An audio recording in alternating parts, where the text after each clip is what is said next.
Hey, Ben from Performer Magazine here, welcoming you to the first in our new video series called Special Delivery, where we're taking a look at what we get in the mail for review.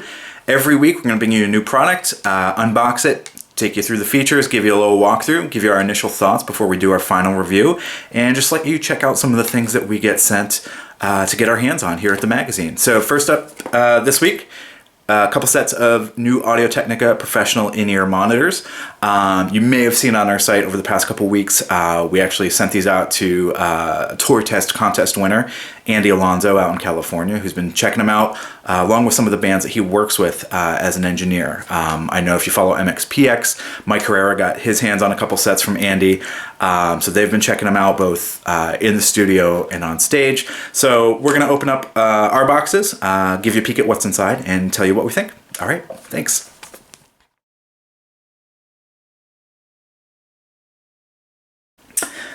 All right, and we are back. As you can see, I lined up the sets of in-ears that we've got in front of us here. Let's go through the models really quickly. This is a new range from Audio-Technica. I believe their first range of professional in-ears, and these debuted, we saw them first at NAMM back in January. So we've got the ATH-E40s. These are kind of the entry-level, if you will, models in the range. These retail for about $99 on the streets.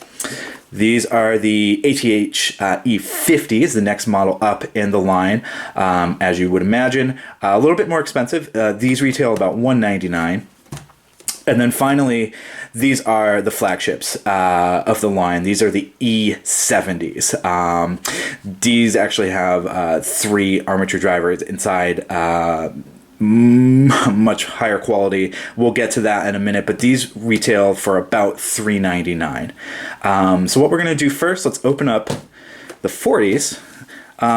One of the things that we can always say about ATs, the packaging is usually pretty top-notch, and this is no exception. I love the little cube they come in. Open it up, and inside, ours are called kind of all untangled because we've been using them, but I'm going to place them against this white fabric so you can see a little better what we're looking at here. All right. So these are the 40s.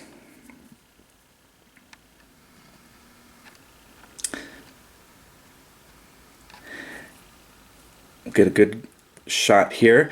Again, retailing for about $99 street, which is a fantastic price point. Couple things to note on the design here. This is a push-pull driver inside. Really comfortable ear tips. We've been using these for a couple weeks now. No problems. They do come with different sizes. So if you have, a smaller or larger ear canal, small, medium, large, and XL, I think are all included in the box. One of the other neat things too is these are actually detachable. So pull that off and there you go. So at some point in the future, let's say you need a new cable, or you want something that's a little bit longer, or who knows the reason. Maybe they got separated at some point. They're detachable, and you can replace those at any point. What would be a great use for these? Well, let's see. At a $99 price point, obviously, they're a great entry point into just getting into in-ears. If you have 4 or 5 band members on stage, 4 or 5 sets of these will cost you just about what one set of the 70s will. So you could outfit your entire band on stage with these for a relatively low cost. The flip side of that, too, is because they feature such great isolation, because that's what they're designed to do, and because they have a flatter frequency response than, say, a consumer pair of earbuds, these are going to be fantastic for the studio. Like I mentioned, we had actually sent a couple pairs of these out to LA for Andy Alonso to check out, and Mike Herrera of MXPX has been using his 50s for studio work. Because they do offer that isolation. They do kind of block out any sort of extraneous noise that might interfere with your ability to concentrate on a mix. And, they just plain sound great. They're not going to have any forced EQ curves on them like a consumer set would. So there's a lot of upsides, for $99. They're built really great too. And one of the things you can see here is a memory loop. And what's cool about this is if you're on stage and you put one of these in your ears, you can curve this loop around your ear to get it out of your way. And what I've done in the past with something like this is actually run the cable down my back towards the body pack that's transmitting or receiving actually the monitor mix. So let's say you have a front of house engineer who's sending a mix to you to, let's say, a body pack. If you've got that on the side of your body, run this around your ear. This shape is going to stay in place, so it's not going to flop around, it's not going to move, it's not going to come loose or jiggle or jostle or anything. It's going to stay in this curved shape, fit comfortably around your ear. Run it down your shirt through the back so it doesn't get caught on like a guitar strap or, you know, a bass, or if you're a vocalist, it's not going to get tangled up in your mic or your mic cable or anything like that. Get it out of the way to the body pack. You're good to go. So these are the 40s. The other things in the box, like I said, get a couple extra pairs of tips.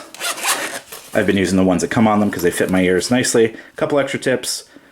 Gold-plated 1/4-inch adapter if you need it, and AT always includes kind of a nice little case for their headphones and in-ears, which is really great if you're on the road or in the studio, so they don't get lost and they're nice and protected. So those are the 40s. Excuse the blank screen for a second. I'm grabbing the 50s. Let's pull back a little bit so we can check out these.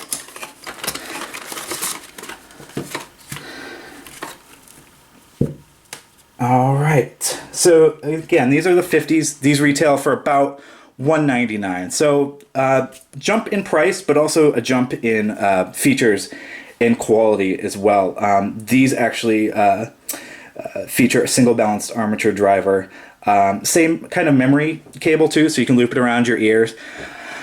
Is there a huge jump in quality? That's kind of the question. Is it worth twice the price? In our tests, I would say I've seen, or rather heard, a bigger jump in quality going from, say, the 40s or 50s to the 70s.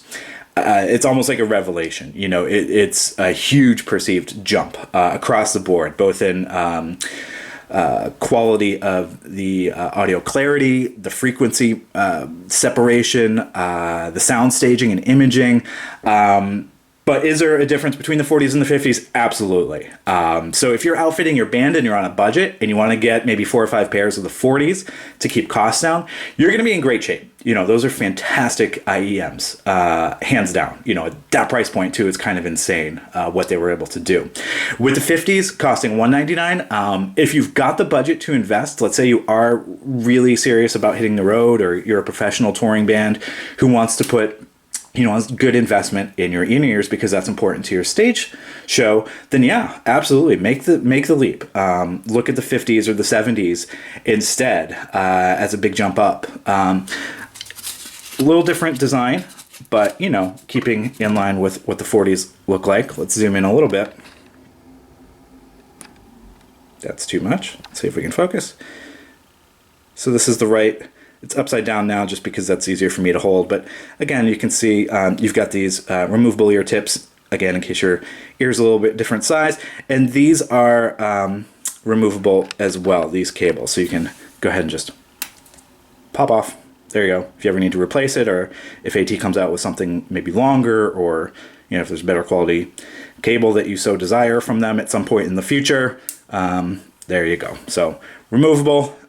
Easy to clean too, which is great. The crevices are actually easy to get into because they've been in my ears for a while, so getting those nice and clean after a couple of uses was important. Something should be said too for the styling. I mean, these just look great. You can kind of see the translucent nature there, so you can get a look at the innards, the guts of what's going on. You can see those even better on the 70s. So let me actually open those up so you can get a look. Let's zoom out, and here's the 70s. I just took the outer casing off. Let's go ahead and look at these. For $399, these are the flagships. These are the top of the line, and there's no doubt after giving them a thorough listen that is in fact the case. I mean, these sound amazing across the board. What we've been testing out mostly here in the office is a bunch of synthesizers because we're doing all synth issue coming up. So for me, one of the important things testing out IEMs or headphones of any sort is bass response. And not just bass response, like is there bass? Because you can get consumer headphones that will pump out bass, but it's going to muddle up the mix. What I want is tight, crisp bass. So one of the benefits of having all these synthesizers in-house is that we've been able to do a lot of testing kind of across the board in our DAW using these in a recording situation with low frequency, not LFOs, but low frequency triangle waves, square waves, sawtooth waves, really getting low, tight, punchy bass notes, and then layering those and looping those within the DAW with, say, a drum track, and then higher frequency, say, sine waves, kind of almost X-Files, that sort of frequency style sound. When you layer those, you get kind of a good sense of what the frequency range is going to be. Are these flat across the board? And the answer to those questions is the frequency range is fantastic. The low, deep bass is incredibly tight and round. It's not boomy. It's not muddy. That's our problem generally with a lot of consumer brands, is just you pump up the bass in that EQ curve, and then a lot of stuff just turns to mud. And when you're producing mix and you're tracking and you're mastering and you're really trying to get a good sense of what that pure sound is going to be, you don't really want an EQ curve applied too vigorously to your headphone monitors if you're using headphone monitors as opposed to a more speaker-based monitoring system. So these are fantastic for recording and, of course, stage use. If you do have a transmitter body pack and you're a band that's touring in venues that can accommodate that, these are the top of the line. These are as good as it gets. I can't heap enough praise on these. I don't know enough adjectives to describe just how great these sound. And like I said, the real jump for me in terms of audio quality was going from, say, the 40s and 50s to the 70s. Like I said, there is a very big difference between the 40s and 50s, but it's not quite as huge a leap as when you get to the 70s. Let's pull these out of the little foam. And you can see, again, you've got this memory cable. So, like I said, wrap this around your ears if you're on stage. Even if you're in the studio, tuck it down the back of your shirt. Keep it out of the way, because you're probably going to be reaching for some sort of transport control, whether it's a mouse or a fader port or whatever you're using to control your DAW. Or if you're using an analog system, you don't want to have your headphone cable get caught and twisted in hardware or components. So yeah, run this down the back, run it into your interface as far as monitoring goes, or whatever other device you're using for monitoring if you do want that isolated feel. And these are going to be fantastic for you. You're probably going to hear things in your mix and in your tracking session that you never heard before. Same deal here. These are removable. So at some point down the line, if you go to AT's website, I'm sure they'll sell replacement cables. Why you would need them on this, I don't know. These are already kind of top of the line. But, there you go. Like I said, triple armature. If we can zoom in a little bit, that's the wrong way. Excuse my dirty nails. But it's cool. Again, this is probably upside down the way you're viewing it, but it's just more comfortable for me to hold on camera. If I can hold it steady, you can see all the innards. Probably a terrible technical term to use, but the inside electronics are super neat and tidy and just kind of fun to look at. It's nice that they made that transparent. If you've got the budget, like I said, a band of any caliber, should be using these on the road or in the studio or both. And that's kind of one of the nice things about all of these is, let's get a group shot together here, is that they do serve a dual purpose. In the studio, on the road, you can invest in something and have it, be a part of your entire life cycle of, music creation, from a scratch demo track to its final tracking and mixing and mastering to, hitting the road in support of that record and touring. And these can be a part of that process the entire way.